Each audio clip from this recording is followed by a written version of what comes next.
हिंदसदवंदियाणं तिहुवणहिदमधुरविसदवक्काणम् अन्तातीदगुणाणं नमो जिनाणं जिदभवाणं। कुंदकुंदाचार्य भगवान की जय। पंचास्तिकाय संग्रहामध्ये गाथा नंबर 86 चालू करायची आहे। 85 मध्ये काल सगळं आपण धर्मद्रव्याविषयी जाणून घेतलं, काय आहे धर्मद्रव्याचं स्वरूप।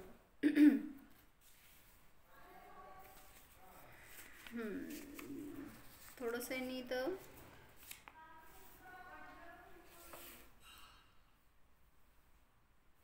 अध्यात्म काय समजून, म्हणजे आध्यात्मिक दृष्टांत म्हणून ते सिद्धांचं उदाहरण आपण घेतलं, मग त्याच्यावर थोडंसं विश्लेषण घेतलंय वर्णिजींनी, ते वाचते। म्हणजे सगळं आपण बघितलंय पण तरी सुद्धा आता त्यांचा विस्तार म्हणून वाचते।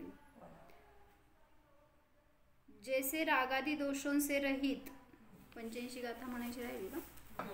उदयं जहमच्छाणं गमनानुगहकरं हवदिलोये तह जीवपोग्गलाणं धम्मं दव्वं वियाणेहि। काय सांगितलं, ज्याप्रमाणे लोकांमध्ये मत्स्याला उदक गमनामध्ये अनुग्रह करतं, त्याप्रमाणे जीव पुद्गलांना धर्मद्रव्य गमनामध्ये अनुग्रह करतं। ज्याला इच्छा आहे त्याला गमनामध्ये ते सहाय्यक आहे, जबरदस्ती कोणाला चालवत नाही। जैसे रागादिक दोषों से रहित, काय सांगतायत, धर्मद्रव्य की गती हेतुता पर आध्यात्मिक दृष्टांत। जसं धर्मद्रव्य मदत करतंय तसं अजून कोण मदत करतंय ह्याच्यासाठी आध्यात्मिक दृष्टांत सांगतायत।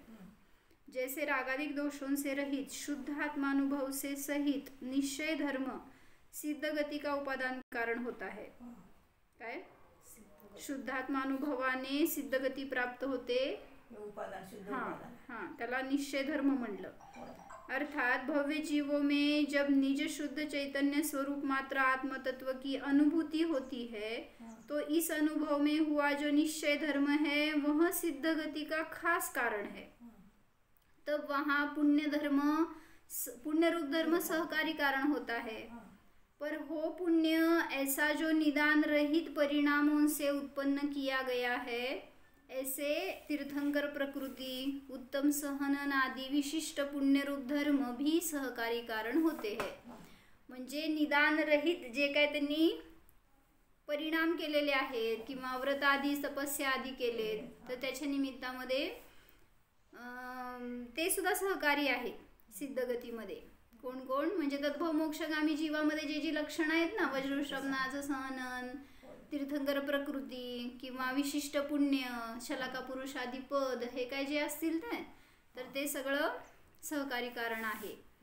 यहाँ यद्यपि जीव पुद्गल के विषय के परिणमन में अपना ही अपना उपादान कारण है, जीव असू दे किंवा पुद्गल असू दे, ते स्वयं उपादान कारण आहेत त्यांच्या गमनामध्ये। फिर भी वहाँ धर्मास्तिकाय भी सहकारी कारण है। भव्य जीव जो सिद्ध लोक में पहुंचते हैं, उनकी सिद्ध गति का उपादान कारण, जे सिद्ध गतीला गेले त्यांच्या सिद्ध गतीचं उपादान कारण कोण, त्यांचा निश्चय धर्म, रत्नत्रयाच्या निमित्तात ते मोक्षाला गेले।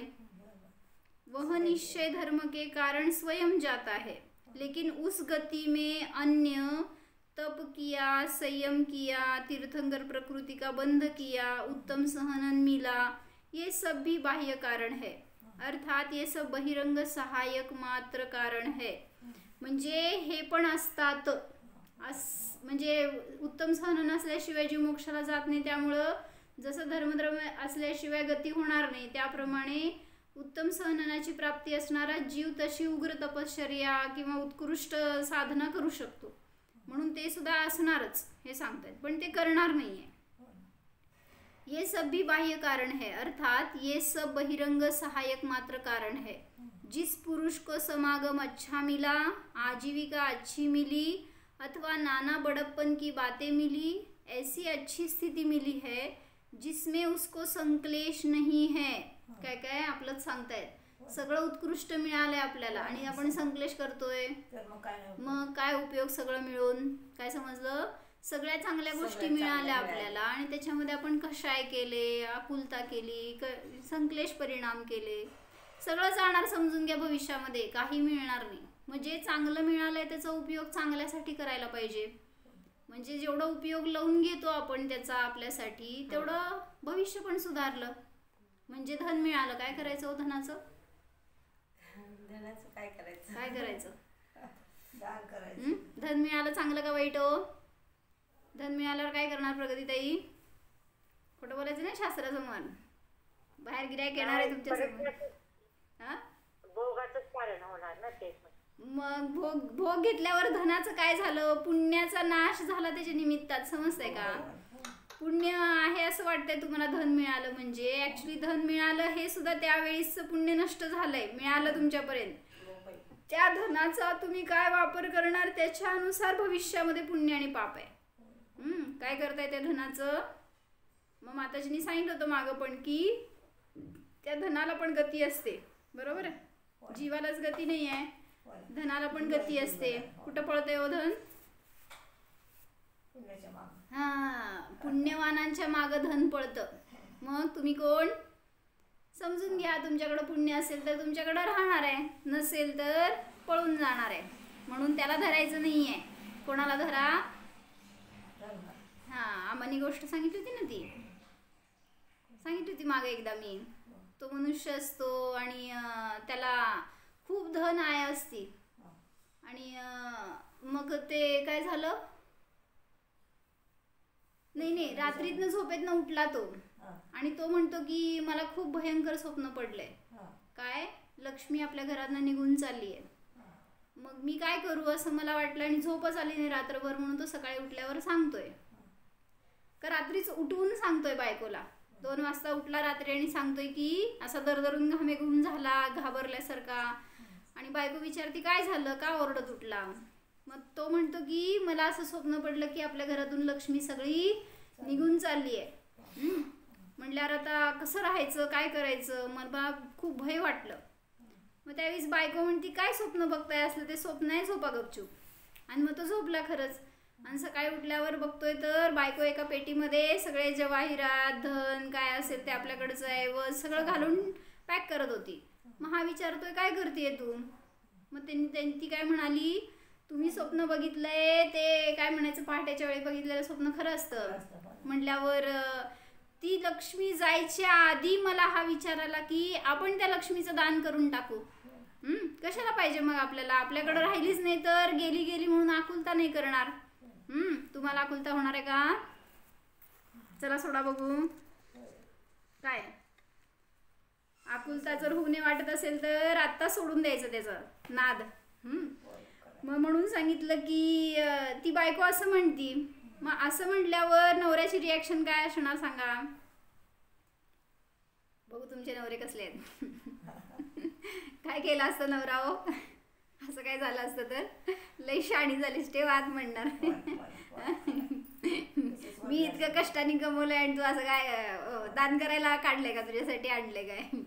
मग तिथं प्रतिभाभी काय म्हणणार हो? आशिष भैया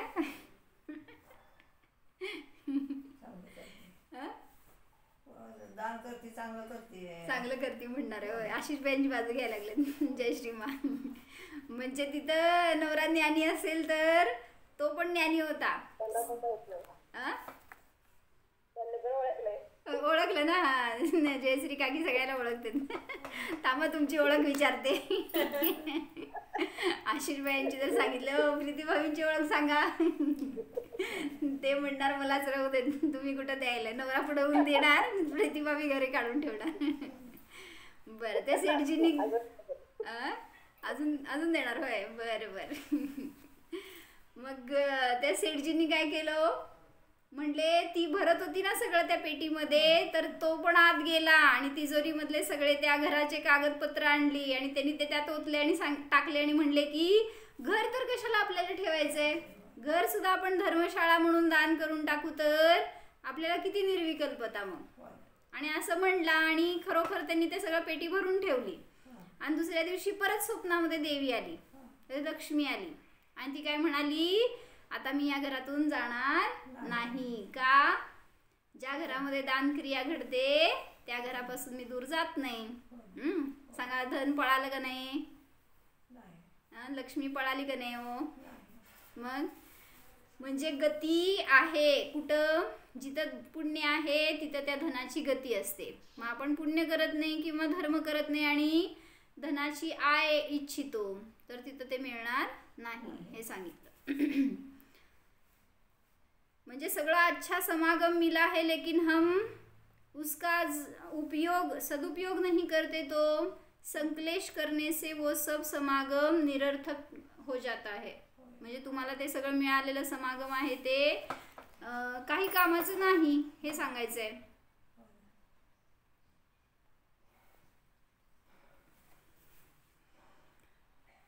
ऐसी स्थिति इस जीव के कल्याण में बाह्य सहकारी कारण बनती है. जे काही सगळं तुम्हाला चांगलं समागम मिळालं आहे ते सुद्धा तुमच्या उद्धाराचं मध्ये निमित्त कारण आहे. तुम्हाला धर्म घडण्यामध्ये किंवा मोक्षाला जाण्यामध्ये सुद्धा. म्हणलं ना, कुठला दरिद्री पुरुष मोक्षाला जात नाही. आजपर्यंत जे कोणी मोक्षगामी झालेत, सांगा कुठला असा दरिद्री मनुष्य गेला हो मोक्षाला? त्याकडे धन नव्हतं, आयुष्यभर आकुलता केली त्यांनी आणि मग तो मेला आणि गेला.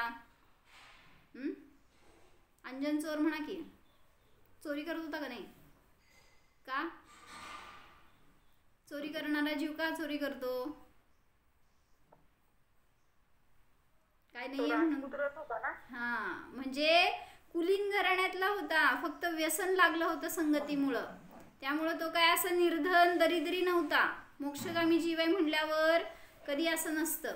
ठीक आहे, काहीतरी उदय त्यांना त्रास देतात, पण तरी सुद्धा उच्च कुलीन उच्च गोत्र जीवालाच मोक्षाची प्राप्ती होते. म्हणून सांगतायत बाह्य सहकारी कारण सगळं मिळणार आहे तुम्हाला, पण आपण त्याचा सदुपयोग करणार, त्याच्या निमित्तामध्ये धर्मात स्थिर होणार, दृढ होणार, पुरुषार्थ करणार, तर तो समागम तुम्हाला सहकारी कारण म्हटलं जाणार. अन्यथा बाहेर म्हणलं ना, ते व्यसन करणाऱ्यांना पण सगळा समागम चांगला मिळालेला असतो. म्हणजे धन भरपूर असतं, घरामध्ये अनुकूलता असते, शरीर चांगलं असतं, तरी सुद्धा कामव्यसनाच्या अधीन होतात.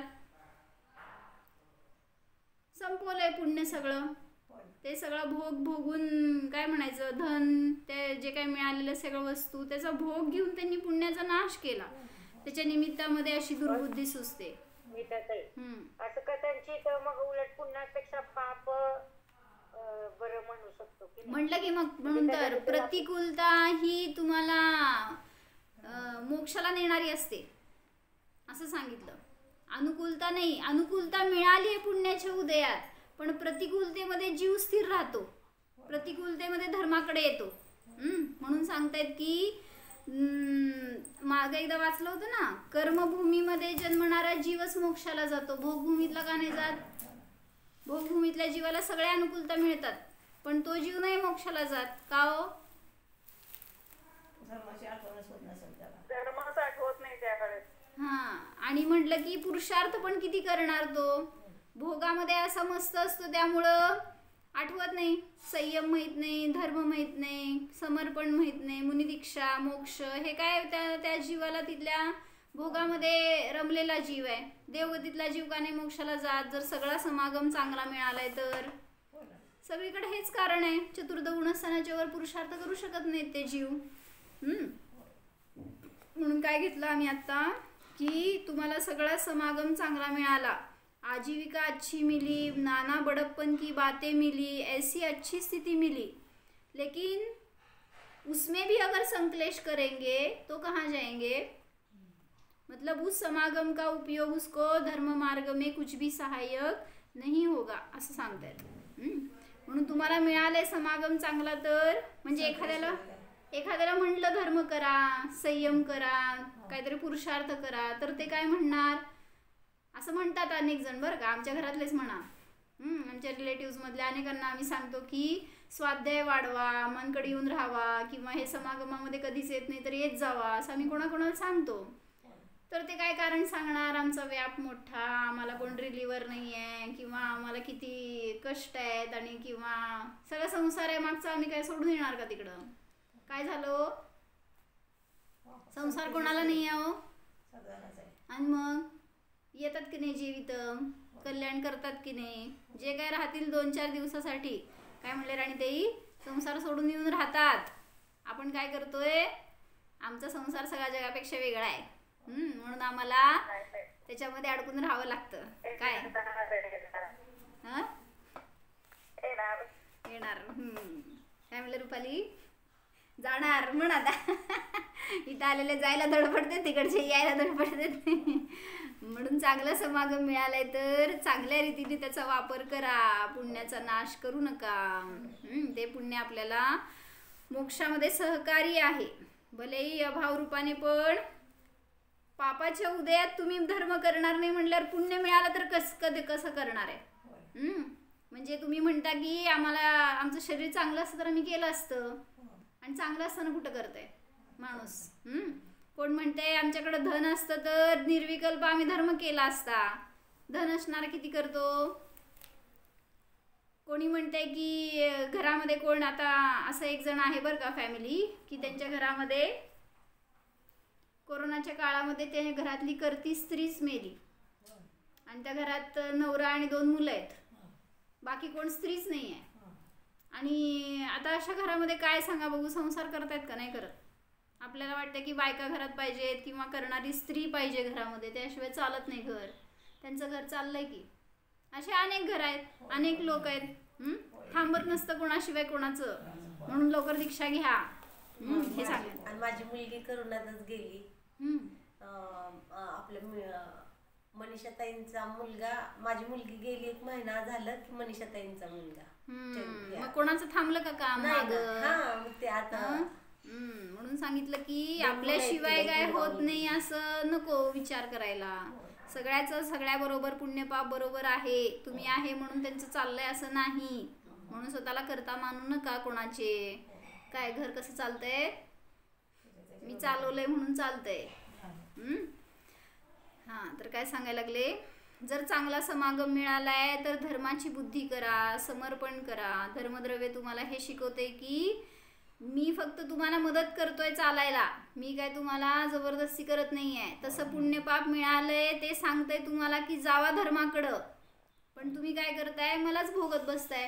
पुण्य असणारा पुण्याला भोगत बसतो, पाप असणारा दुःख करून त्याला भोगत बसतो.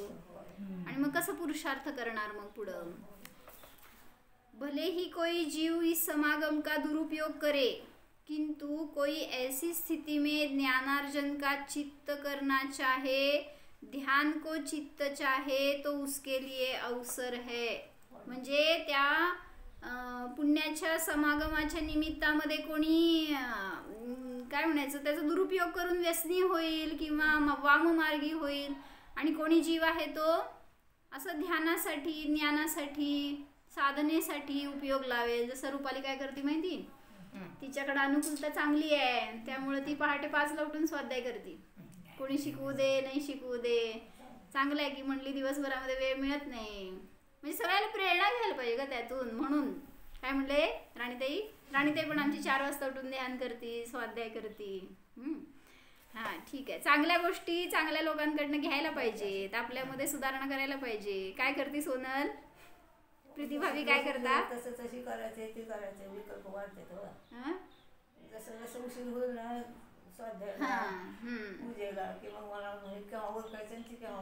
हेच कामातच अडकणार जीव, आणि सगळं रुटीन तुमचं सुरू होणार तर त्याचेच विकल्प राहणार. म्हणून करायला तर लागणार आहे पुरुषार्थ. तुम्ही आज करा नाही तर नंतर करा, पण स्वाध्यायाला लागल्याशिवाय ज्ञानाची विशुद्धी होणार नाही, ध्यानाचं मध्ये एकाग्रता येणार नाही. त्याबरोबर ध्यान करायला पाहिजे. नुसतं स्वाध्याय करून पण उपयोग नाही. त्याचा उपयोग आपण म्हणजे स्वाध्यायाचं पर्पजच ध्यान आहे ना, त्यातून सगळं तुम्हाला आत्म्याचं स्वरूप मिळणार आहे. तर ते स्वरूप समजून स्वतःकडे यायला पाहिजे, तर त्या स्वाध्यायाचा फळ आपल्याला. म्हणून सांगतात की पुण्याचा वापर धर्मासाठी करा, ध्यानासाठी करा, पुरुषार्थ इकडं मोक्ष मार्गासाठी करा, तर तुमचं कल्याण आहे. आता इथे त्यांनी एक उदाहरण दिलं त्यासाठी. ऐसा अंदाज करिए, जिस मनुष्य के पास जो वस्तु नहीं है उस मनुष्य को उस वस्तु संबंधी तृष्णा उत्पन्न होती है. काय, ज्याच्याजवळ जी गोष्ट नाही आहे त्याच्याविषयी त्याला तृष्णा असते, पाहिजे पाहिजे, कधी आणायचं वगैरे. यह बात प्राय करके कह रहे हैं. और जिसके पास जो समागम है त्याला काय हो, इच्छा नसते. हाँ, वह पाई हुई चीज में तृष्णा क्या करेगा, लोभ होगा, पर तृष्णा न होगी. म्हणजे तृष्णा आणि लोभ मध्ये थोडासा फरक केलाय त्यांनी. काय असतो तृष्णा म्हणजे काय आणि लोभ म्हणजे काय. कृष्णामध्ये आकुलता आहे, लोभामध्ये आकुलता आहे, पण ते त्यांनी असं सांगितलं फक्त, पाई हुई चीज में आसक्त होना लोभ है, न पाई हुई चीज की प्राप्ति के लिए विकल्प बढ़ाना तृष्णा है. जी गोष्ट तुम्हाला नाही मिळाली त्याच्या निमित्तात होणारी आकुलता त्याला म्हणायचं तृष्णा, आणि जी प्राप्त झाली त्याच्याविषयी आकुलता त्याला म्हणायचं लोभ. काय म्हणले मी, उदाहरण सांगा. त्याच्याबद्दल माझ्याजवळ राहावे करावे असं जे इच्छा, लोभ, लोभ त्याला म्हणायचं लोभ. जी माझ्याजवळ वस्तू नाही ते मला मिळावे म्हणून त्याला म्हणायचं तृष्णा. उदाहरण घटवा. हा, उदाहरण माझ्याजवळ आता वस्तू कोणती नाही, आता एखादे माझ्याजवळ सगळंच आहे. माझ्याजवळ काय नाही, सगळं आहे माझ्याजवळ, मग तृष्णा नाही मला. तृष्णा कोणाला होते, समजा काय एकांचं ज्वेलर्सचं दुकान आहे, आणि रोज नवीन नवीन त्यामध्ये ज्वेलरी येते बरं का. आता ती बायको बसती तिथे जाऊन दुकानामध्ये, दुकानदारी करायला बसती बरं का, पण माहित नाही काय करती. म्हणजे काय कोणाला कळणार आहे, एक दिवस घालायचं आणि आणून ठेवायचं परत विकायला, असं करता का. कपड्याच्या मध्ये करता येत नाही बरं का प्रगती, ते वापरलं की कळतं ते आम्हाला. मोक्षाची पण मग तृष्णा म्हणायचं का. आता ते म्हणले ना प्रशस्त राग म्हणायचं त्याला, आणि हे अप्रशस्त राग म्हणायचा.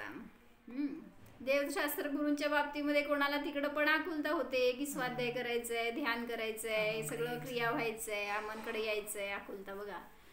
तर हे एक प्रशस्त राग म्हटला, पण तो पण आपल्याला उपादेय नाहीये. नको तसं आकुलता केल्याने उलट दूर जातं ते, तो समागम म्हणा, तो लाभ म्हणा. म्हणून आकुलता करून उपयोग नाही. म्हणून काय फरक केला, कुठे वही पेनास.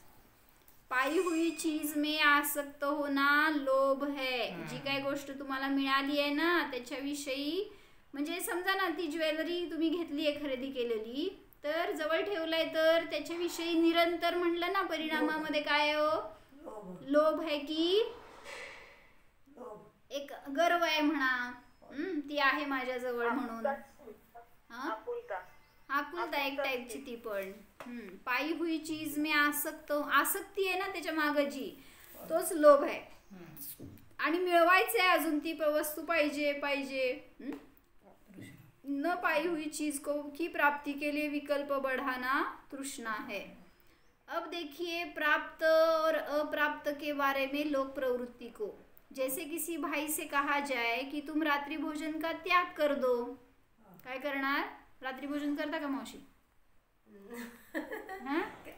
करत होते, आता करत नाही ना, करायचं नाही. त्याच्या निमित्तात आपल्याला समजलं ना आता जीव हिंसा होती म्हणल्यावर. इथं तर कोण देत नाही आपल्याला रात्री, मग घरी जायला गेल्यावर खाल्लं तर पापच झालं ते पण. मग म्हणजे समजून घेऊन सोडायचं तर सुटणार. मग काय सांगतात की रात्रि भोजन का त्याग कर दो ऐसा किसी से कहा जाए तो किसी से यह भी उत्तर मिल सकता है कि देखो भाई, हम रात्रि को भोजन कभी नहीं करते, आज तक रात्रि भोजन नहीं किया. अच्छा, तो रात्रि भोजन का त्याग करने में कुछ कठिनाई है क्या तुम्हें. साहब त्याग कर देंगे तो फिर रात्रि में भोजन करने को मन चलेगा, और नहीं त्यागते हैं तो रात्रि को भोजन करने का मन नहीं चलता है. काय नियम घेतलं की खाव वाटतंय किंवा ते भोगा वाटतंय एखादी गोष्ट. जसं 4 महिन्यामध्ये लोक काय करतात, कांदा लसूण बटाटा त्याग करतात. का करतात माहितीये, आणि करतात तर त्याग काय परिणाम करतात माहितीये, खायचं नाही. ते 4 महिन्याचा शेवटचा दिवस कधी येते ते वाट बघत असतात. का हो, म्हणजे काय केलं तुम्ही, त्याग केलं का, ह्यालाच म्हणायचं तृष्णा. आणि जी पाहिली जे काय म्हणायचं चातुर्मास शेवटचा दिवस उगवला दुसरा दिवस की जी मिळालेली वस्तू आहे त्याच्यामध्ये आसक्ती. 4 महिने त्याग केला होता ना, म्हणून जी वस्तू मिळाली त्याच्याविषयी परत आसक्ती, हा लोभ झाला. मग त्याला विचारलं तू रात्री भोजन त्याग करतो का? तो काय म्हणाला, नियम तर नाही आहे मला, पण मी जेवत नाही. आणि जर मी नियम करेन तर रात्री जेवायचे भाव होतील, म्हणून मी नियम करत नाही. शाणा आहे का येडा आहे? मी दुसऱ्याचं सांगे ना बरं का. ज्याला नाही आहे ना नियम त्यांनी स्वतःसाठी घ्या ते. असं पुष्कळ वेळा होतं की एक भोजन आपण करू शकतो रात्री पण. एक भोजन आपण करू शकतो रात्री. नाही नाही, त्या भोजनाची चर्चा नाही आहे आमची. कौलाहार चालू आहे, कौलाहार. काय म्हणते, काय म्हणता हो जयश्रीमा, काय म्हणत होता?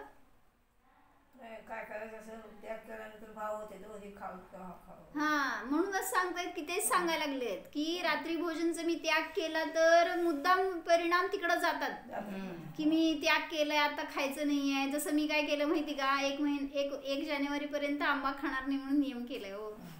आणि नाही होत मला भाव बरं का खायचे, पण एक आपलं सांगते आपले नाही हा. मग म्हणजे तिथं खाण्याचे भाव न हो ह्याच्यासाठी किंवा तिकडं उपयोग न जावं ह्याच्यासाठी नियम आहे. पण तुम्ही काय करताय नियम करून? नाहीये म्हणून तर त्याग केलाय का तू? आंब्याकडं कल्पवृक्ष आहेत ना जे, त्यामुळं काय पण येते आमच्याकडे कधी पण.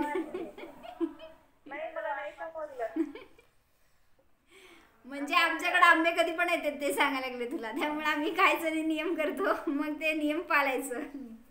1 जानेवारी पर्यंत तरी नाही खाणार असं. कधी नोव्हेंबर डिसेंबरला पण आलेले आंबे आमच्याकडे, येत जावा तुम्हाला देतो. म्हणजे नाही आहे तरी सुद्धा त्याग करत नाही. नाही आहे तरी त्याग करतोय का? आसराव चालू आहे ना फुकट त्याच्यामध्ये पण. हो, खरं त्यावेळेस आपण त्याग केल्याचा काय फायदा, म्हणजे काय आसरव थांबले तेवढे त्याच्यासाठी करायचं. कारण तुम्ही आता जी गोष्ट खात नाही त्याचा पण आसरव चालू आहे. म्हणून तर माताजी म्हणतात ना, जेवायला बसल्यावर तुम्ही तेवढ्या घरात जेवढं आहे तेवढं मी ग्रहण करेन ही मर्यादा करा. अन्यथा त्या गावात म्हणा, त्या शहरात, नगरात, त्या राज्यात, त्या देशात जे काय पिकतंय ना सगळ्याचा आसरव तुम्हाला चालू आहे आणि तेवढ्याचा पाप आहे. म्हणून जेवत असताना तेवढं नियम करून बसायचं, जाप करून की ह्या जेवणापुरतं मी बाहेरचं खाणार नाही. जेवण झाल्या परत खाऊ शकतो. काय चाललंय, काय म्हणले सांग? नियम घेते मी.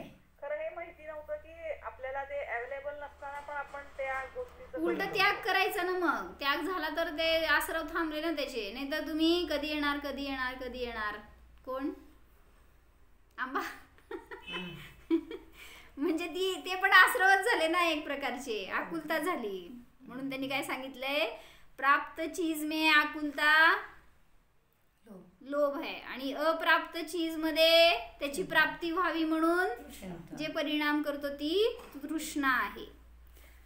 रात्रि भोजन त्याग करने में कुछ कठिनाई है क्या? साहब त्याग कर देंगे तो फिर रात्रि में भोजन करने को मन चलेगा. नहीं त्यागते हैं तो विकल्प ही नहीं रहता, असं त्यांना म्हणायचंय. ऍक्च्युली असंयमीची परिणति है.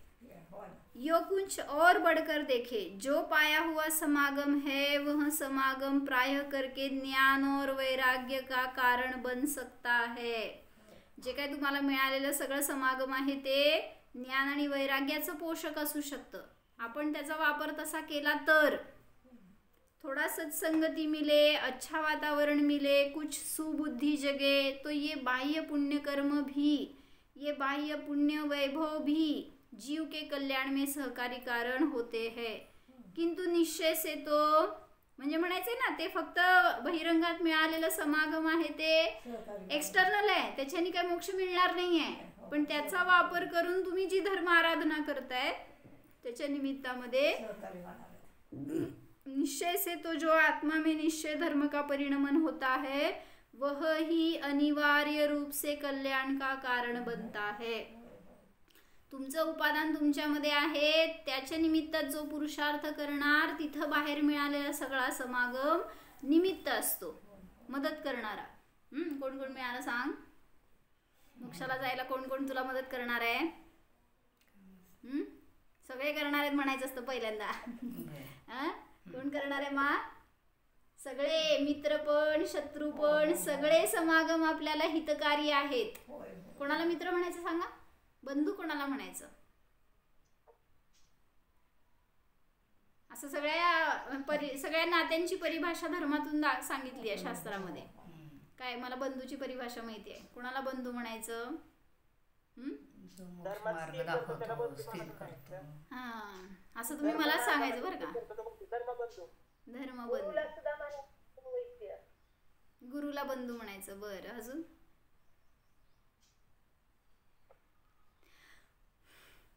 सांगू? श्लोक सांगितलाय ज्ञानारण्यमध्ये. पातयन्ति भवावर्ते एत्वाम ते नैव बांधवाः बंधुताम ते करिष्यन्ति हितमुद्दिश्य योगिनः. पातयन्ति भवावर्ते, जे तुम्हाला भवावर्त म्हणजे भवरूपी गर्तेमध्ये, काय म्हणायचं, भवऱ्यामध्ये टाकतात. एत्वाम ते नैव बांधवाः, ते तुझे कधीच बंधू नाही आहेत. जे तुला संसाराचा उपदेश देतात, लग्न कर म्हणतात, किंवा संसाराचे सगळे ट्रिक सांगतात, असं सगळं तुझं वैभव वाढव, तू असं प्रगती कर, असं धंदा कर, काय जे काय सांगतील ते. पातयन्ति भवावर्ते, जे तुम्हाला भवरूपी गर्तामध्ये आवर्तामध्ये टाकतात. न बांधवाः, ते तुझे बंधू नाहीत. बंधू तो असतो जो रक्षक असतो, जो तुमच्या उद्धाराचं कारण असतो, जो तुम्हाला सपोर्ट करतो, जो तुम्हाला धर्म मार्गामध्ये स्थिर करतो, म्हणजे एक पाठिंबा रूपाने म्हणतो ना आपण. म्हणून म्हटलं असा बंधू नसतो कधीच की जो तुम्हाला ढकलतोय, धर्मामध्ये सोडून अधर्मामध्ये ढकलतो, तो कधीच बंधू नाही. पातयन्ति भवावर्ते एत्वाम ते नैव बांधवाः बंधुताम ते करिष्यन्ति, त्यांच्याशी बंधुता करा जे हितमुद्दिश्य योगिन, जे तुमचं हितच उद्दिष्टात, असे ते योगीजन, असे ते गुरु, ते तुमचे खरे बंधू आहेत. कोण बंधू आहेत संजोताताई? दिसले का?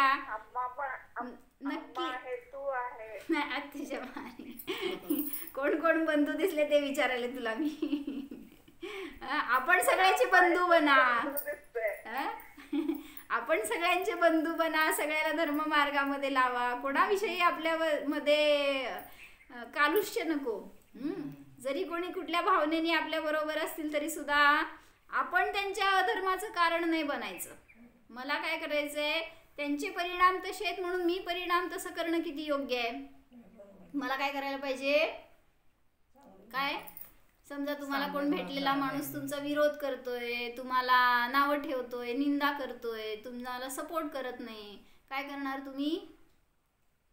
सहज परिणती काय होती आपली, वाईट आहे तो, असं का करतो, किंवा ते सगळे तेच चुकतात, असं आपण त्यांच्यावर दोषारोपण करतोय. म्हणजे ते स्वतः धर्मात आहेत, आपण सुद्धा त्यांच्या निमित्तामध्ये अधर्म केला. म्हणून अशा जीवांना उलट धर्म मार्गामध्ये स्थिर करण्यासाठी आपल्याला जास्त पुरुषार्थ करायला पाहिजे. धर्म करणाऱ्या जीवांना तुम्ही संबोधन करण्याची काय आवश्यकताच नाही आहे. म्हणून मी तुला संबोधन करणार नाही. कोणाला करायचं? त्यांना करायचं म्हणजे आपण आपल्यावरच संस्कार करतो. बरोबर आहे की, आपल्यासाठी करायचं जे काय करायचं ते. म्हणून कोणाशी बंधुता करायला जाऊ नका, स्वतःचे स्वतः बंधू बना. म्हणजे समाधी शतक मध्ये पण त्यांनी सांगितलं ना, आत्माच तुमचा गुरु आहे, आत्माच तुमचा शिष्य आहे, आत्माच बंधू आहे, मित्र आहे, सखा आहे, सगळं सगळं आत्मा आहे. त्यामुळे आत्म्याकडे जावा, बाहेर कोणाकडे बघायला जाऊ नकात. म्हणून त्यांनी घेतलं की निश्चय से आत्मा में निश्चय धर्म का परिणमन ही अनिवार्य रूप से कल्याण का कारण है.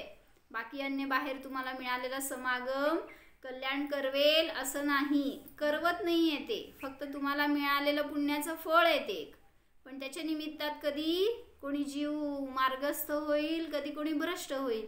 म्हणून तसा समागम मिळावा ही भावना पण करणं चुकीची आहे. कधी मिळेल ना, कधी हा रोग संपेल तेव्हा मी धर्म करणार असं कोणी म्हणलं तर तो रोग संपेपर्यंत भाव पण संपलेले असतात. म्हणून आत्ता पुरुषार्थ करा, आत्ता भाव झाले ना, आत्ता करा. तर वेळ कशी संपून गेली सांगा त्या मानची. त्यांना सांगितलं दीक्षा घ्या, ते द्या म्हणले, पण मोही जीव बाजूचे नाही म्हणले. अजून त्यांना शरीरामध्ये आकुलता आहे, मग ती आकुलता दूर होणार नाही. जर आत्ता निराकुल आहेत ते, ऑक्सिजनवर होते तर निराकुल होते, असं त्यांची सगळ्यांची समजूत. आणि मग ते ऑक्सिजन काढल्यावर त्यांना आकुलता होईल आणि दीक्षा द्यायची म्हणजे सगळं काढावं लागणार ते.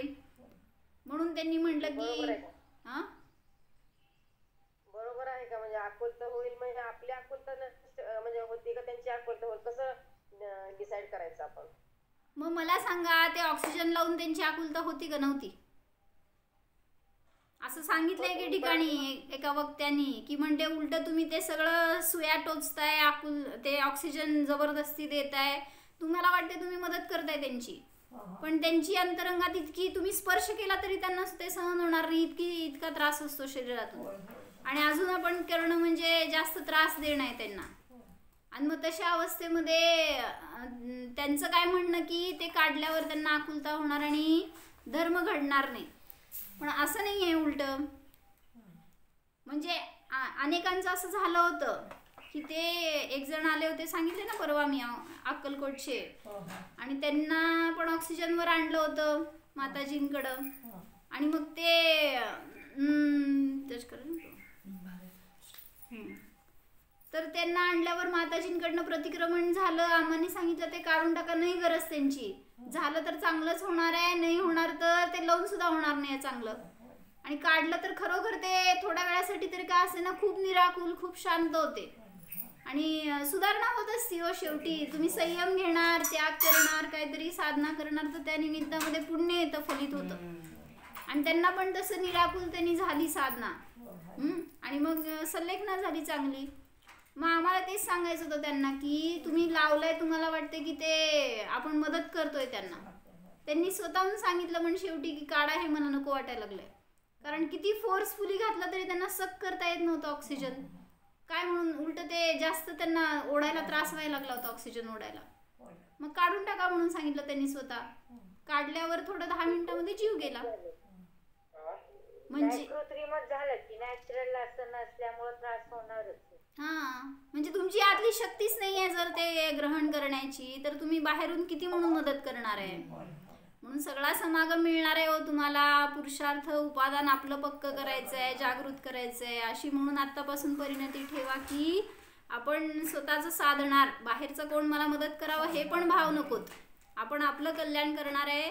कसं करणार आहे? आपल्याला बाहेरचं कोणी मिळावं, संबोधन करावं, अनुकूलता द्यावी, हे पण भाव नकोत. प्रतिकूलता करणाऱ्यांविषयी पण आपल्याला गैरभाव नकोत. आपलं उपादान पक्क असेल तर निमित्त मिळणार तसं आपल्याला. म्हणून पुरुषार्थ करा.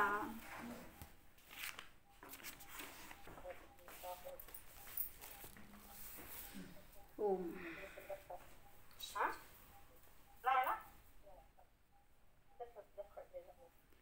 हा मी अशरीरी जीव आहे.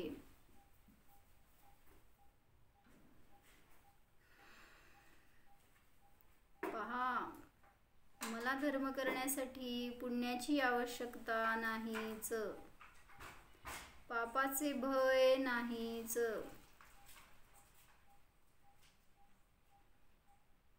हा मी जीव निरपेक्ष आहे, निरासक्त आहे, निर्लोभ आहे. जाणा,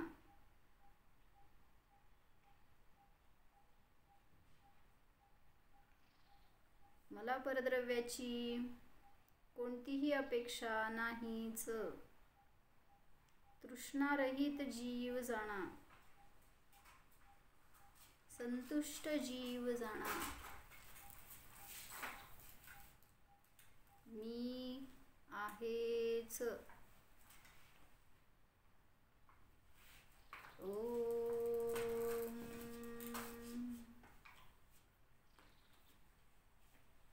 विसर्जन.